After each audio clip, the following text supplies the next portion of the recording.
Assalamualaikum warahmatullahi wabarakatuh. Perkenalkan saya Tia Nur Hanifah dan juga rekan saya Nur Fitri Maufira. Kami mahasiswa Teknik Kimia Universitas Internasional Semen Indonesia. Di sini kami akan memaparkan hasil prarancang pabrik asam oksalat dari molases dan asam nitrat dengan kapasitas 10.000 ton per tahun dengan dosen pembimbing Ibu Yuni Kurniati, STMT. Outline pembahasan dari paparan kali ini yang pertama adalah pendahuluan. Outline pembahasan dari pemaparan kali ini yang pertama adalah pendahuluan, seleksi, dan uraian proses, dasar perancangan, neraca massa dan neraca energi, spesifikasi peralatan, utilitas, piping and instrumentation, spesifikasi tata letak, struktur organisasi, dan juga analisis ekonomi. Yang pertama yaitu pendahuluan. Latar belakang dalam pendirian pabrik asam oksalat yaitu dikarenakan kebutuhan asam oksalat di Indonesia semakin meningkat. Oleh karena itu, untuk memenuhi kebutuhan tersebut, dari dalam negeri sendiri melakukan impor untuk memenuhi kebutuhan tersebut. Oleh karena itu, didirikanlah pabrik asam oksalat untuk memenuhi kebutuhan di dalam negeri dan untuk membuka lapangan serta mengurangi kegiatan impor asam oksalat di Indonesia. Pendirian pabrik asam oksalat di Indonesia perlu direalisasikan mengingat dengan pendirian asam oksalat yang pertama yaitu keberadaan industri asam oksalat akan mengurangi kebutuhan impor yang setiap tahun semakin meningkat. Yang kedua, keberadaan industri asam oksalat membuka peluang bagi pengembang-pengembang industri bahan baku asam oksalat sehingga tercipta perbedaan produk yang memiliki harga yang lebih tinggi. Yang ketiga, pendirian pabrik asam oksalat akan menciptakan lapangan kerja dalam rangka turut mengurangi pengangguran. Yang keempat, pendirian pabrik asam oksalat akan menarik minat investor yang menanamkan modalnya yang memang menjanjikan keuntungan yang cukup besar. Selanjutnya yaitu analisis pasar. Analisis pasar terdiri dari 3 aspek. Yang pertama yaitu distribusi penggunaan asam oksalat di Indonesia. Yang kedua, pabrik penghasil asam oksalat dalam dan luar negeri. Yang ketiga, data impor, ekspor, produksi, dan konsumsi asam oksalat di Indonesia. Berikut merupakan industri pengguna asam oksalat di Indonesia. Salah satunya yaitu PT AOI Pabrik Kestel Indonesia yang terletak di Bekasi. Itu industri penghasil asam oksalat di luar negeri, diantaranya yaitu terdapat di Cina dan juga di India. Berikut merupakan data konsumsi asam oksalat dan juga data impor asam oksalat di Indonesia. Grafik menunjukkan semakin tahun hingga tahun 2014 asam oksalat di Indonesia kebutuhannya terus meningkat dan juga impor terus meningkat. Di data-data tersebut, perhitungan kapasitas asam oksalat di Indonesia sebesar 10.000 ton per tahun, di mana kapasitas ini diperoleh dari jumlah total konsumsi yang ada di Indonesia, pemberhentian 50% impor, dan juga peningkatan sebesar 40% untuk ekspor. Asam oksalat sendiri berguna untuk berbagai kegiatan industri juga, diantaranya untuk oksalat coating, metal treatment, anodizing, metal cleaning, tekstil, dan juga wood bleaching. Sebelum melangkah ke uji kelayakan selanjutnya, maka perlu dilakukan analisis keuntungan kotor atau menghitung gross profit margin, di mana perhitungan GPM ini diperoleh dari total penjualan dan dikurangi dengan total pembelian bahan baku dibagikan dengan total penjualan sehingga didapatkan keuntungan kotor 41.000 per kilogramnya dan diperoleh GPM sebesar 77%. Dikatakan layak dalam untuk proses pendirian pabrik kali ini. Selanjutnya tentang seleksi proses, di mana dalam pendirian pabrik asam oksalat kali ini secara komersial pembuatan asam oksalat dibagi menjadi 4, yaitu dengan sintesa natrium forminat, dengan proses fermentasi, proses oksidasi dengan senyawa asam nitrat, dan juga peleburan alkali. Dari beberapa jenis proses yang ada untuk pembuatan asam oksalat ini, maka dibuatlah tabel penilaian seleksi proses dengan parameter dari aspek teknis, kondisi operasi, modal dan bahan baku, juga aspek ekonomi. Di mana dari aspek-aspek tersebut kita memilih proses yang ketiga dikarenakan pada proses 3 memiliki keunggulan, yaitu produk yang dihasilkan tingkat kemurniannya mencapai 99% dengan yield 60 hingga 70%, dengan suhu dan temperatur yang relatif rendah, kemudian tekanan juga cukup rendah, waktu proses yang cukup cepat, dan bahan baku yang mudah didapat, serta SDM dan analisis ekonominya juga cukup mendukung. Berikut merupakan blok diagram dari proses pembuatan asam oksalat, di mana di sini main prosesnya adalah pada reaktor oksidasi. Di reaktor oksidasi ini adalah tempat terjadinya reaksi oksidasi antara bahan baku dengan asam nitrat. Selanjutnya adalah dasar dari perancangan pembuatan pabrik asam oksalat. Penentuan kapasitas produksi mengacu pada data pertumbuhan konsumsi dan impor asam oksalat. Berdasarkan data tersebut, perkiraan kebutuhan konsumsi asam oksalat pada tahun 2023 sebesar 10.000 ton di mana prarancangan pabrik asam oksalat ini ditetapkan untuk memenuhi 100% dari konsumsi asam oksalat di Indonesia. Sisanya akan dialokasikan untuk antisipasi kebutuhan konsumsi dan juga meningkatkan kapasitas ekspor di Indonesia. Pemilihan kapasitas 10.000 ton ini juga berdasarkan dari beberapa pertimbangan, yaitu yang pertama, karena tidak adanya industri asam oksalat di Indonesia, sehingga Indonesia sendiri masih mengimpor seluruh kebutuhan konsumsi asam oksalatnya. Kemudian untuk membantu meningkatkan dinamika pengembangan industri bahan baku yang menggunakan asam oksalat di Indonesia. Oleh karena itu, diharapkan dengan adanya pendirian pabrik asam oksalat dengan kapasitas 10.000 ton per tahunnya ini bisa menyuplai kebutuhan industri pengguna asam oksalat di Indonesia. Dan yang terakhir adalah ketersediaan bahan baku utama yang cukup melimpah di Indonesia. Berikut merupakan bahan baku yang digunakan dalam proses pembuatan asam oksalat, yaitu yang pertama ada molasses, yang kedua asam nitrat, yang ketiga ada air, yang keempat yaitu katalis vanadium metaoksida, kemudian dihasilkanlah asam oksalat dihidrat. Berikut merupakan spesifikasi dari bahan baku utama, yaitu molasses yang terdiri atas glukosa sebesar 12%, sukrosa 30%, air 24%, dan impurities sebesar 13%. Berikut merupakan spesifikasi fisika dan kimia dari bahan baku HNO3, katalis vanadium pentaoksida, dan juga air. Berikut merupakan spesifikasi sifat fisika dan kimia dari produk, yaitu asam oksalat dihidrat. Untuk lokasi pendirian pabrik asam oksalat, kami memiliki beberapa pilihan, diantaranya Serang, Banten, Majalengka, Jawa Barat, dan juga Mojokerto, Jawa Timur. Dari beberapa faktor, kami memiliki nilai untuk pertimbangan pendirian pabrik asam oksalat kami. Faktor-faktornya diantaranya bahan baku, analisis pasar, listrik, sumber air, dan lain sebagainya, di mana Majalengka mendapatkan nilai terbesar sehingga kami memilih Majalengka sebagai lokasi pendirian pabrik asam oksalat. Lokasi pendirian pabrik asam oksalat yaitu di Kecamatan Jati 7, Majalengka, Jawa Barat. Di sini merupakan salah satu kecamatan dan kota yang menjadi sasaran Bupati Jawa Barat saat ini menjadi kota industri baru. Kota Majalengka ini merupakan kota yang sangat strategis untuk pendirian pabrik-pabrik baru. Berikut merupakan faktor utama pemilihan lokasi di Majalengka, Jawa Barat. Yang pertama adalah ketersediaan bahan baku. Molasses diperoleh dari pabrik gula di Jawa Barat, terutama kami mengambil dari PG Raja Wali II di Jati 7, Majalengka. Kemudian asam nitrat diperoleh dari PT Multinitro Tama Kimia di Cikampek yang tidak jauh dari Majalengka, dan juga pabrik baru PT Dahana Subang, Jawa Barat. Yang kedua adalah sasaran pasar atau marketing. Produk dari asam oksalat ini akan didistribusikan terutama di Jawa Barat, Jawa Tengah, dan juga Jawa Timur, tak lupa juga Jakarta. Selain itu, akan diekspor ke beberapa negara melalui pelabuhan Cirebon dan juga pelabuhan Patimban. Yang ketiga adalah utilitas. Utilitas di sini sumber air didapat dari sumber air sekitar, yaitu Waduk Kadumalik dan juga Sungai Cimanuk. Energi listrik disuplai dari PT PLN Persero Jatiwangi dan juga PLTA dengan tenaga air di Jati Gede, Majalengka. Untuk kondisi geografisnya sendiri, di Jati 7 ini bukan salah satu tempat yang merupakan pegunungan aktif, karena Jati 7 merupakan bagian utara dari Majalengka, dan juga Jati 7 ini daerah yang aman dari bencana besar. Next yaitu faktor tambahan untuk pemilihan lokasi. Yang pertama, UMR di Majalengka yang relatif lebih rendah dibandingkan dengan kota sasaran industri baru yang lainnya, yaitu sebesar Rp2.009.000. Kemudian transportasi perairan dan darat di Pelabuhan Cirebon melalui jalan tol Cikopo dan juga Palimanan. Yang ketiga adalah harga tanah yang relatif murah, mulai dari 1,5 hingga 4 juta per meter perseginya, dan juga sumber daya manusia Majalengka yang sangat mendukung, di mana saat ini jumlah SDM usia produktif di Majalengka sebesar 905.000 jiwa. Berikutnya neraca massa dan neraca energi. Dasar perancangan untuk perhitungan neraca massa di sini adalah hari kerja yang digunakan adalah 320 hari dengan jam kerja 24 jam dan kapasitas produksi 10.000 ton per tahunnya dan 1.302,083 kg per jamnya. Dengan kemurnian 99% dan juga konversi reaksi 70% dan basis perhitungan selama 1 jam.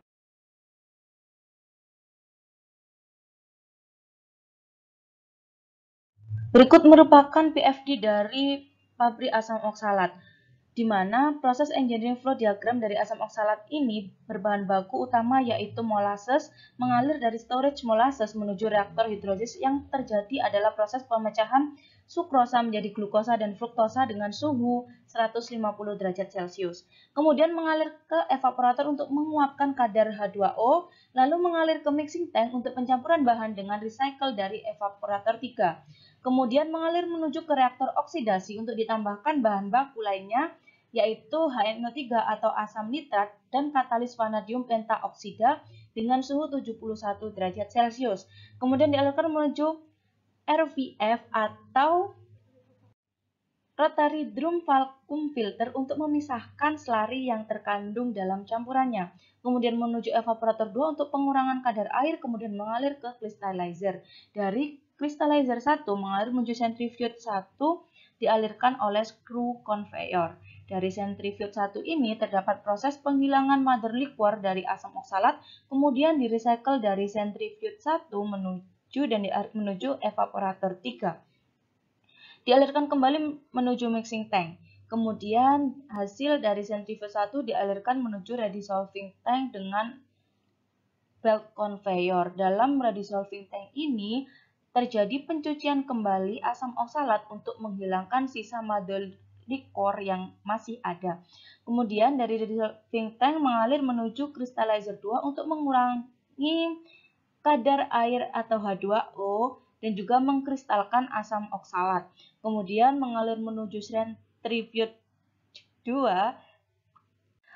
untuk dilakukan proses pengeringan atau penguapan yang dibantu dengan udara panas di dalam rotary dryer.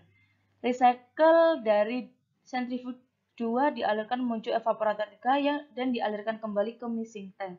Kemudian dialirkan menuju storage asam oleh bed conveyor dari rotary dryer. Berikut merupakan diagram alir dari keseluruhan total neraca massa. Berikut merupakan tabel neraca massa dari keseluruhan stream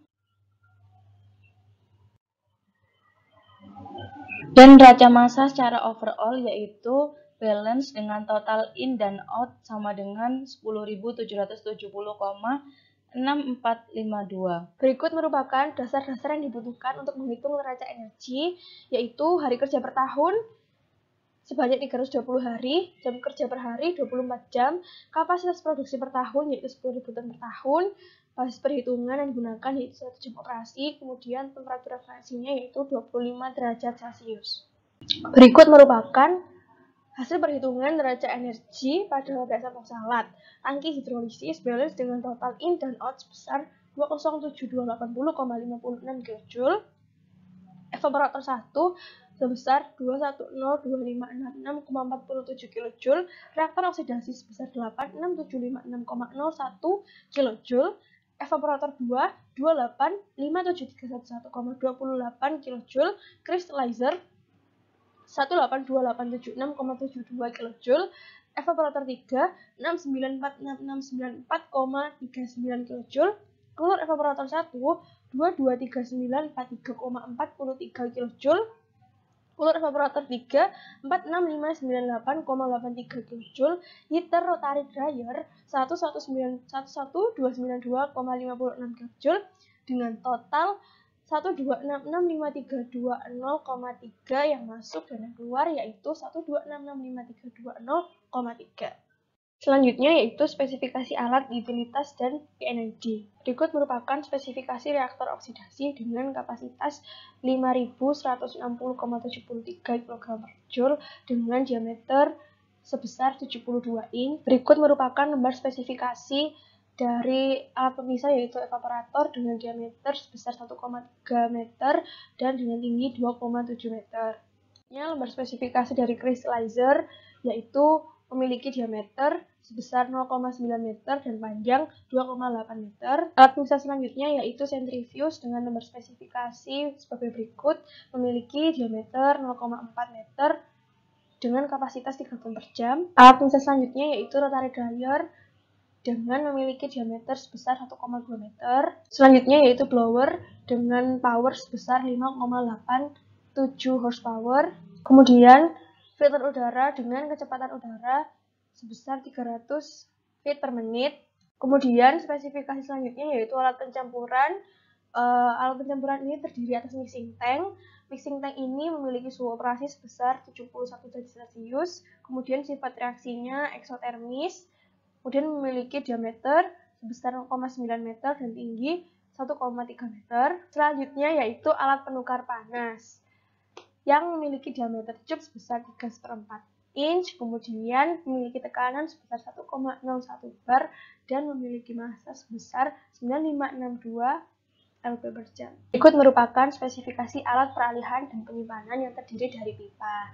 Nah, berikut ini merupakan tabel spesifikasi dari pipa. Lembar spesifikasi alat peralihan selanjutnya yaitu pompa yang memiliki tipe centrifugal pump dengan daya sebesar 0,0068 kW dan memiliki inside diameter sebesar 1,049 inch dan memiliki outside diameter sebesar 1,315 inch. Selanjutnya yaitu alat peralihan belt conveyor. Belt conveyor ini memiliki daya sebesar 1 horsepower dan memiliki panjang sebesar 7.620 cm dengan lebar 600 mm. Alat peralihan selanjutnya yaitu screw conveyor dengan daya sebesar 1,5 horsepower dengan panjang 3,05 meter dengan diameter 0,2286 meter. Berikut merupakan lembar spesifikasi penyimpanan bahan yaitu storage HNO3 dengan diameter tangki yaitu sebesar 38 feet dengan jenis tutup atas elliptical disc head dan tutup bawahnya flat. Berikut merupakan kebutuhan dan penyediaan air industri asam oksalat di mana air sanitasi dibutuhkan sebesar 38,14 meter kubik per hari, air proses dibutuhkan 368,08 meter kubik per hari, sehingga total kebutuhan air industri asam oksalat per harinya adalah 406,22 meter kubik. Berikut merupakan diagram alir water treatment di pabrik asam oksalat. Yang pertama, mulai dari sungai, air yang dipompa dari sungai dilewatkan ke screening hingga menuju bak penampung. Dari bak penampung ini dapat digunakan sebagai air pompa hidran dan sebagian dialirkan menuju clarifier. Dari clarifier ditambahkan koagulan dan floakulan sehingga dapat membentuk endapan dan kemudian akan disaring melalui sand filter dan dialirkan menuju elevated tank atau bak penampung air bersih. Dalam bak penampung air bersih ini dialirkan menuju klorinator dan cation exchanger. Yang dialirkan menuju klorinator digunakan sebagai air sanitasi dan selanjutnya yang untuk cation exchanger dialirkan lagi ke anion exchanger. Dari cation dan anion exchanger ini kemudian dialirkan menuju tangki air demineralisasi di mana air demineralisasi ini dapat digunakan menuju ke air metaboiler dan juga air pendingin proses melalui deaerator dan cooling water. Kemudian kebutuhan dari listrik sendiri mulai dari unit proses, unit utilitas, peralatan kantor, hingga dalam ruangan totalnya adalah 2474,56 kW. Sedangkan kebutuhan steam dan bahan bakarnya dari beberapa alat yang sudah dicantumkan, kebutuhan steamnya adalah 7.283 kg per jam dan kebutuhan bahan bakar sebesar 10.474,3 kg per jamnya, di mana bahan bakar yang digunakan adalah industrial diesel oil. Untuk unit pengolahan limbah, yang pertama limbah air sanitasi, di mana dari seluruh toilet dan pencucian maupun dapur dikumpulkan dan diolah dalam unit stabilisasi dengan menggunakan lumpur aktif, aerasi dan didesinfektan kalsium hipoklorit. Kemudian untuk yang berasal dari WC dibuang ke tempat pembuangan khusus seperti septic tank. Kemudian untuk buangan peralatan proses yang berasal dari bocoran dari alat ataupun pencucian alat yang mengandung minyak atau bahan organik dilakukan pemisahan berdasarkan perbedaan berat jenisnya. Minyak bagian atas direcycle sedangkan bagian bawah dialirkan ke penampungan akhir kemudian akan dibuang. Selanjutnya air buangan dari utilitas di mana unit demineralisasi dan sisa regenerasi resin yang bersifat asam atau basa akan dikirim ke kolom netralisasi. Penetralan dilakukan dengan menambahkan asam sulfat atau basa NaOH sampai air tersebut mempunyai pH netral antara 5 hingga 9. Untuk limbah gas sendiri digunakan wet scrubber untuk pengolahan limbahnya, di mana jenis wet scrubber yang digunakan yaitu cyclonic spray. Cyclonic spray mempunyai inlet gas dengan posisi tangensial terhadap silinder scrubber sehingga alirannya turbulen. Air yang digunakan untuk menyemprot debu yang terbawa oleh gas melalui nozzle yang terletak di bagian tengah atas inlet atau melalui pipa yang diletakkan di tengah sepanjang scrubbernya. Kemudian untuk limbah B3 menggunakan prinsip dasar beda densitas atau CPI, minyak densitas ringan naik ke atas, kemudian densitas lebih besar akan lolos ke bawah. Minyak dipompa menuju oil catcher untuk dipompa menuju tangki slop atau tangki timbun residu. Dan menggunakan cara API atau American Petroleum Institute merupakan prinsip dasar beda densitas juga. Alat ini dilengkapi dengan alat penggaruk minyak. Minyak tersebut dialirkan menuju bak penampung minyak oil. Minyak yang bawah kemudian di-recycle dan yang berada di bawah mengalir keluar. Berikut merupakan proses and instrumentation diagram dari pabrik asam oksalat. Nah, instrumentasi sendiri merupakan suatu peralatan yang sangat penting yang digunakan untuk mengamati, mengontrol, dan mengendalikan proses produksi dari suatu industri agar proses produksi menjadi lebih optimal.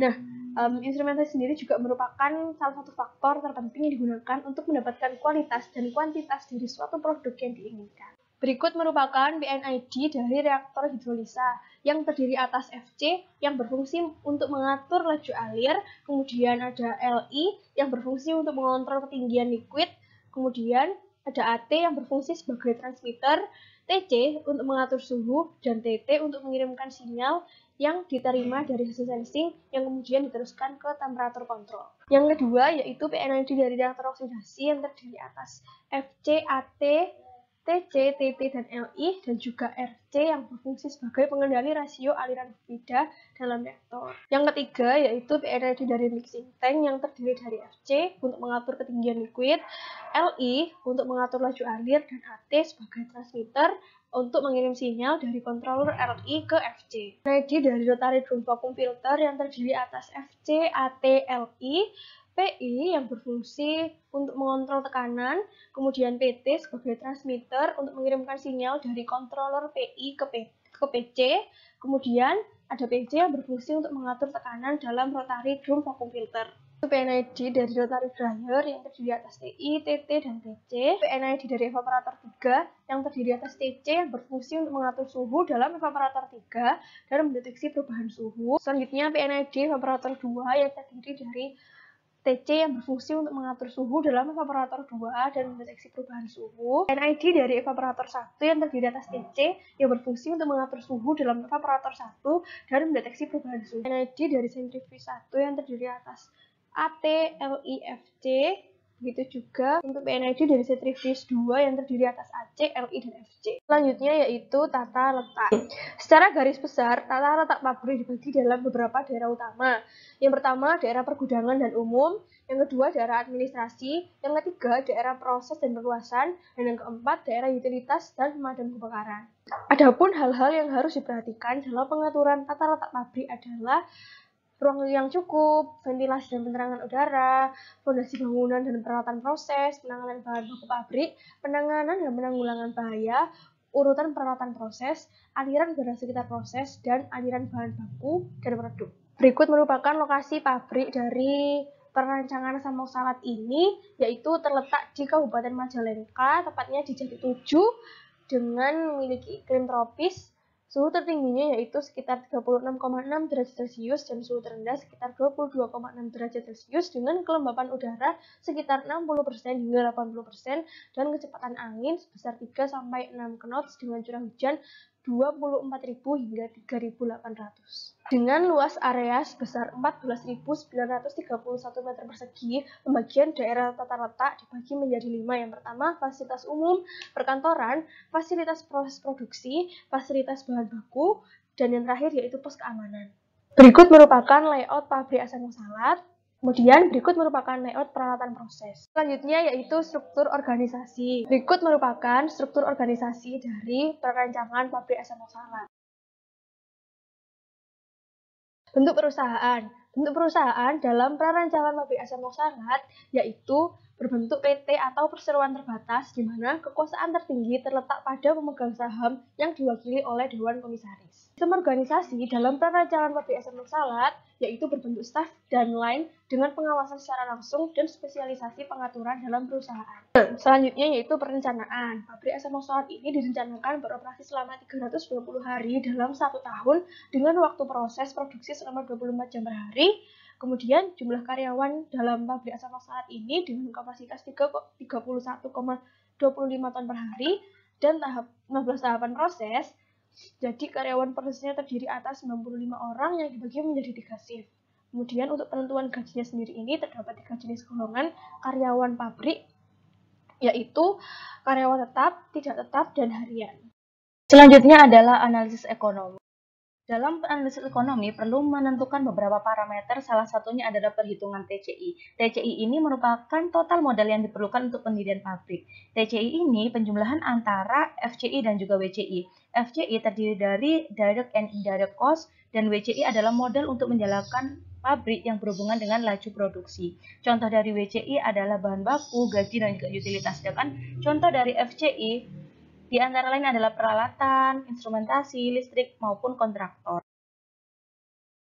Berikutnya total production cost atau yang disebut dengan TPC, yaitu merupakan biaya yang digunakan untuk operasi pabrik. Di antaranya terjadi direct production cost sebesar 238 miliar, fixed charge sebesar 32 miliar, POC sebesar 63 miliar, dan juga biaya tambahan atau biaya umum general expense sebesar 107 miliar. Sehingga total TPC yang diperlukan pada pendirian pabrik asam oksalat ini sebesar lebih dari 419 miliar. Berikutnya merupakan beberapa komponen yang diperlukan untuk menentukan break-even point, di mana komponen yang pertama adalah fixed cost atau biaya tetap.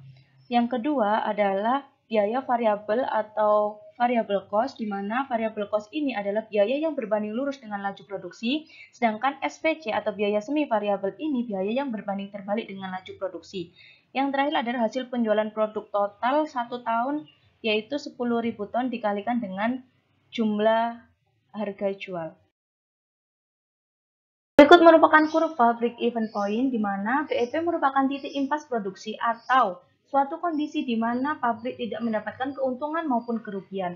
Nilai BEP yang diperoleh dari analisis ekonomi pendirian pabrik asam oksalat sebesar 44%, di mana nilai BEP ini ada di antara 40 hingga 60% yang merupakan nilai BEP normal atau yang memadai dan juga layak. Dari analisis ekonomi dilakukan analisis kelayakan, yaitu menghitung ROI atau laju pengembalian modal dihasilkan sebelum pajak, yaitu sebesar 22,4%, sesudah pajak 19,07%, kemudian menghitung POT atau waktu pengembalian modal sebelum pajak didapatkan nilai sebesar 1,18 tahun, sesudah pajak yaitu sebesar 1,36 tahun, kemudian menghitung IRR atau International Rate of Return yang dilakukan untuk menghitung tingkat bunga suatu investasi dan menyamakannya dengan nilai investasi saat ini berdasarkan perhitungan kas bersih di masa yang akan datang.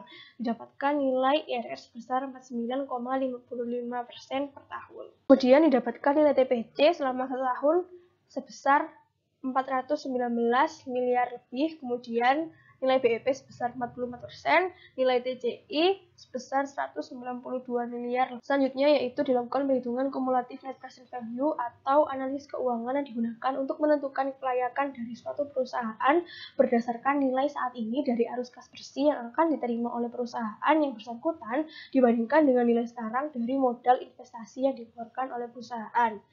Dari perhitungan tersebut didapatkan kurva kumulatif net present value versus tahun yang menghubungkan antara CNPV terhadap tahun yang dapat menunjukkan waktu payback period. Nah, dari gambar ini terlihat bahwasanya pada tahun ke-30 mengalami penurunan nilai kumulatif net present value karena pabriknya tutup total pada tahun ke-30. Sekian pemaparan dari kami. Apabila ada kurang lebihnya kami mohon maaf. Terima kasih atas perhatiannya. Kami akhiri. Wassalamualaikum warahmatullahi wabarakatuh.